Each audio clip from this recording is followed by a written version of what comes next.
നിങ്ങൾ അത് ഏറ്റെടുക്കണം. സാധനം ചെറുതാണെങ്കിൽ നമ്മുടെ കടയിൽ ചെന്നാൽ അത് 10 റുപ്യക്കോ അല്ലെങ്കിൽ 20 റുപ്യക്കോ വാങ്ങാൻ പറ്റുന്ന സാധനം തന്നെയാണ്. പക്ഷേ നമ്മൾ ഈ മജ്‌ലിസിൽ വെച്ച് ആ ഇത്രയും മുഅ്മിനീങ്ങൾ സ്വലാത്ത് ചൊല്ലിയ മജ്‌ലിസിൽ വെച്ച് അതിന്റെ വിഷയത്തിലേക്കുള്ള സഹായത്തിലേക്കുള്ള ഒരു നല്ല നിയ്യത്തോടുകൂടെ ഈ തേന് ഇവിടെ കൊടുക്കും. അതെല്ലാം നമുക്കറിയാം, അത് ഏറ്റവും വലിയ ഔഷധമാണ്. അല്ലാഹുവിന്റെ ഹബീബായ റസൂലുള്ളാഹി സ്വല്ലല്ലാഹു അലൈഹി വസല്ലം തങ്ങൾക്ക് ഏറ്റവും ഇഷ്ടപ്പെട്ടത് തേനാണ്.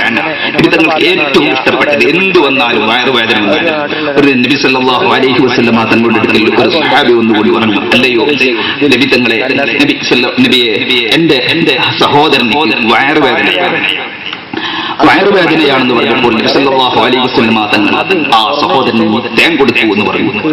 അങ്ങനെ വീണ്ടും നബി സല്ലല്ലാഹു അലൈഹി വസല്ലം തങ്ങൾക്ക്